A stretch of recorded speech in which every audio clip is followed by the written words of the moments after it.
This video might be a little bit more, just business matter of fact than some of my videos. We got what I call a K-tip blade. Some people call that a reverse tanto. And if you've never heard my explanation, I'll give it to you right now. This edge here, that's not sharp. So it's a clip point blade. It's just a clip. I call it a K-tip because Kiritsuki and Kangatas, Kangatas, they've got a sort of tip on the end of their blade a lot like that. And I just call it a K-tip style. If it was a reverse tanto, that edge would be sharp, wouldn't it? A tanto's got a sharp edge and then a long straight belly. This has just got a belly, nothing here. We've got a little bit of jimping up here. We've got a full flat grind. Got a nice little sharpener's choil, just barely big enough, but it's adequate. Badging is up here on the ricasso. I like that. It says Kizer right there, 154cm right there. And on the other side, we've got Azo for Azo design. We got Converse because the knife is called the Converse, and it's got the model number. Here on the belly of the blade, on the ricasso here it's a bit of a grippy thing. There's jimping right there. So you can grip it right here, and you've got a really good grip. It helps, elongate the handle a fair bit. Like I said, full flat grind, nice and thin. Yeah, it's sharpened okay. It's not a super great sharpening. Oh, I didn't turn this light on here. That might be part of the reason. That looks better, doesn't it? Doesn't that look better? You tell me if it looks better with that light on or not in the comments. Anyway, they did a little weird sharpening right here at the heel of the blade. You can see it on the close-up right there. When I sharpened it the first time, there's a good chance I'm going to run my sharpener up into that plunge. So I wish that sharpener's choil was a little bit bigger, but fairly thin. I'll give you all the specs a little bit later on. Talk about the handle, and then I'll tell you how well it cut out of the box. It's basically a candy bar style handle. By that I mean the spine and the belly of the handle, they're fairly parallel. And then you've got two squared off ends. Of course, there's two angles here, and it mirrors the angles there. That's what you get. The G10's got a fuller through here and then 4 holes, so the fuller goes between those 4 holes. That helps with some of the grip. But on the spine here, we've got an inset liner. On this side, it's just sort of it's a milled G10. It's not, your normal G10 surface. It's fairly smooth, got a little bit of texture on it, not a lot. And then you've got that deep carry pocket clip. It's got T6 screws in there, but it's a decent clip. Let's see. Yeah, it's got good springiness. It's almost right at the end. Not exactly, but pretty decent. I got this hair in here. Oh, that's because Bandit was on my lap. I got some dog hair here. These are also T6 screws, but these are button screws, and they're inset. I really dislike inset button screws because what you've got is a trench in there, and hopefully I can get a picture in there, and you can see it's already dirty in there. And, I've carried the knife and used it for a while. I always carry and use the knives for a while so I can thoroughly test them and get used to them. And, they do get a little bit dirty, and I can find out what spots get dirty on them, and that really does. As far as the pivot and lock goes, we've got ceramic ball bearings in there, and I'll show you those in just a little while.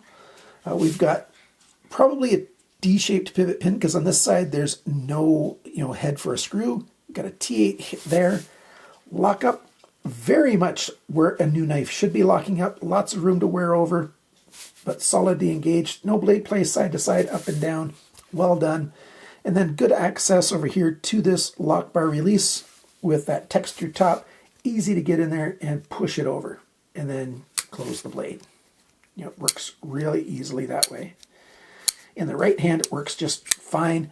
This is not a left-hand knife. The pocket clip doesn't go on the left side, but if you're left-handed, the knife is certainly usable left-handed, and it's fairly comfortable left-handed.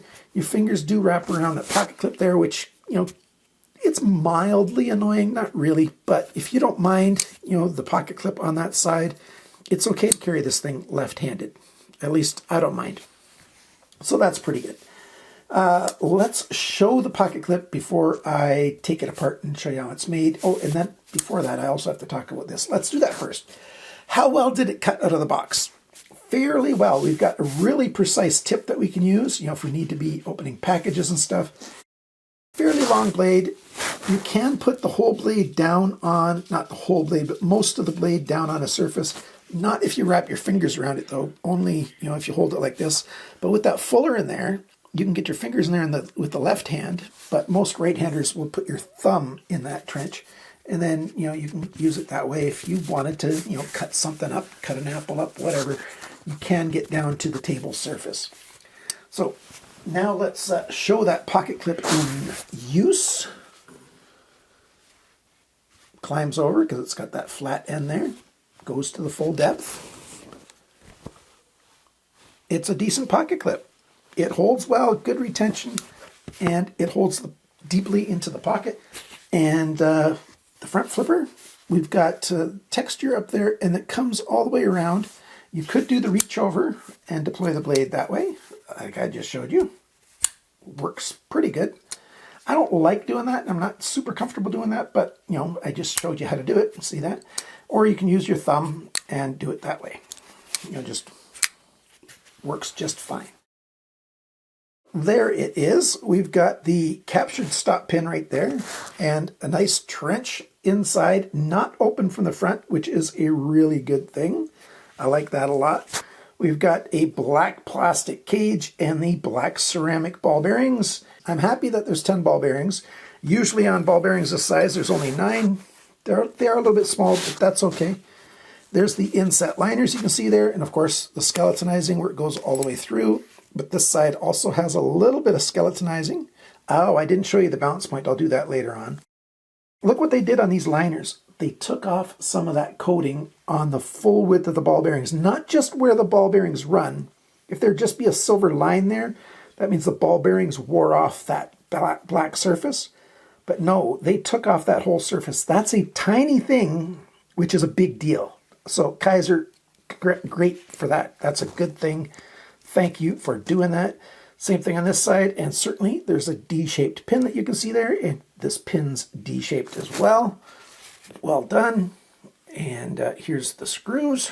Those are pretty decent screws, and as you can see, those are definitely button screws. And I didn't talk about it before. It's got open pillar construction. There's those hourglass-shaped pillars right there, and we've got a lanyard hole right at the back at a decent spot. Construction's pretty straightforward. Well done. A couple things I didn't show you before was how well the screwdrivers engaged. They're quite good. There's very little play in them, and they do get a good bite into the screw holes, so that's a really good thing. So happy with that. Even the ones here on the pocket clip, they're pretty good. They're not as good as the other ones.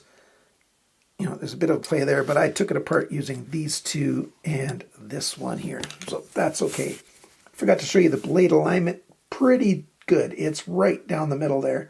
Not exactly down the middle, but very close. So that's quite good. Time to go through all the sizes and dimensions. 68 grams. That's 2.4 ounces for this thing. That's quite good. It's actually just the tiniest bit under 2.4. I had to round it up to that. The sharpness from the factory, got a score of 200 bests. I tested it 4 times, and that's the average, 200 bests. Not great, but not terrible either. The cutting edge length here, that is 67.5 millimeters, 2.66 inches. Tip to the closest spot on the handle scales, that is 73.5 millimeters, 2.89 inches, so definitely under 3 inches. If you measure it from the tip to the spine here, that's very close to 3 inches right there. Let's go on with these things. The thickness of the blade back here at the ricasso, 2.93 millimeters, which is 0.1155 of an inch. So between 1/10 of an inch and 1/8 of an inch. And now the blade depth measurement, that's how wide it is from the spine to the belly. Right here at the sharpener's choil is the biggest spot, 20.7 millimeters, 0.815 inches. How thick is it behind the grind? So it's easy to see on this knife. That's right where the black starts on the bevel, right next to that, shiny steel color.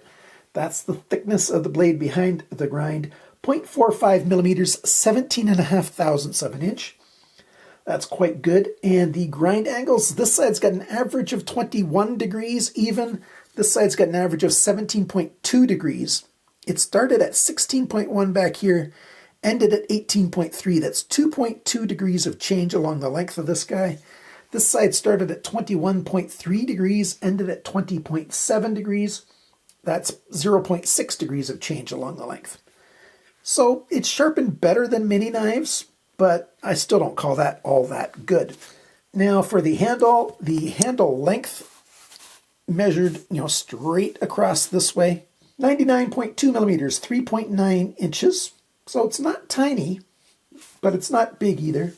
The grip area, and because you got this nice jimping coming forward, I measured at the last jimp and then to about here where my thumbnail is, so not counting this wedged area back there, that's just over 9 centimeters, a bit over 3.5 inches. My hands are just barely in the extra large range, and I get a full grip with a little room to spare. So that's good. The thickness of the handle scales, not counting the pocket clip or any of the screws protruding, just on the G10 here, 11.2 millimeters, 0.441 of an inch. The handle depth this way, when the blade is deployed, is widest right up here, but it's pretty even. It gets a little wider because, the steel from the blade here comes out a little bit. 21.5 millimeters, 0.847 of an inch. When the knife is closed, the widest point's in the middle. 22.9 millimeters, 0.09 of an inch. And the total length of this knife from tip to tail, 173 millimeters, 6.81 inches. How much does it cost and where can you get it? Well, I bought mine at White Mountain Knives. It was listed for $59 US. You watching this, you up right there in front of the screen, you get to buy this for 10% off. Unfortunately, they're not in stock at the moment at White Mountain Knives, at least not the moment I'm recording this. Check the link down below. Use coupon code CCE to save your 10%. That makes it $46.80 US. That's about 65 Canadian dollars. And on Amazon, you're paying $60 US. So it's like $13.20 more at Amazon than it is at White Mountain Knives. It's more at Amazon, even if you don't use your discount at White Mountain Knives. So, there it is. I think I would wait a little bit for this knife. It's a good knife, but if you really can't wait, there you go. You can get it at Amazon. If you're in Canada, Blades Canada has this, $83.99 Canadian. So that's about $61 US. So it's about the same price in Canada as it is on Amazon after you do the currency exchange. But like I said, if you're in the States and you can wait a little while, White Mountain Knives is your best deal. And if you do want it from there, please do click on that notify me button, because if very few people are requesting it, that's basically what it is when you hit the notify me button. You're putting in a request for that knife. If very few people request knives, then there's less incentive for the store owner to order more of that knife, right? Because he's not sure he's going to get a whole bunch of sales. So if you like a knife, use that notification feature at White Mountain Knives because it comes in very handy indeed. Is it worth the price? Well, I think so. I'm not sure I like coated blades. Well, I know I don't really like coated blades, but the Converse only comes this way. I'm sure there's some exclusive versions somewhere. I didn't look up any of the exclusive versions, but just the standard version comes basically this way. Feels good. I really like that they put that fine jimping right there on the belly of the end of the blade right there. Very good for the grip. The grip up here, I wish that jimping went further. So that's okay, but as long as you keep part of your thumb on there, you keep some grip with that. But even if you reach out there, it stays, fairly thick most of the way down, so you don't have it really tapering much. It does taper, but not, tremendously. So you can use it that way. A reverse grip is very comfortable. Even a pull grip is very comfortable. Just about any way you want to hold this knife is quite comfortable, and it's light and it's easy. Nice smooth action, nice small badging, all on the ricasso. So it's got a full set of badging. I think they could have had less badging than this, but it's okay. The cons, well, this isn't really a con. The sharpener's choil is a little bit small, but that's not really a con. That's sort of on the okay. It's not a big plus. It's not a negative. The sharpening on this thing could have been done better, especially this section here.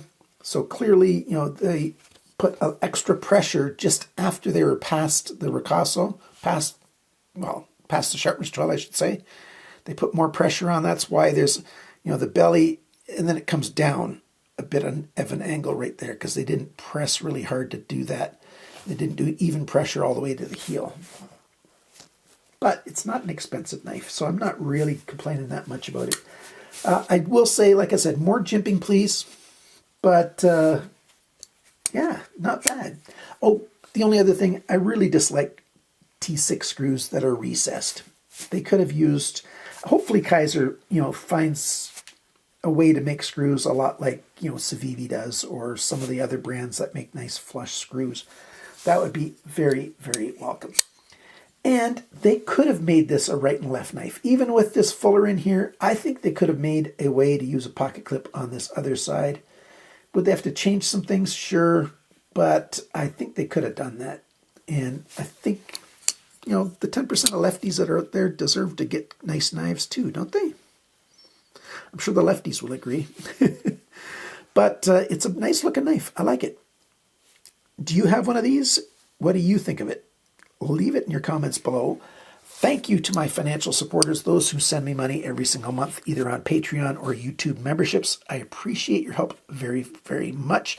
And the links are on the screen, or the information's on the screen on how you can support the channel. I appreciate your help. And remember, friends, always cut towards your chum.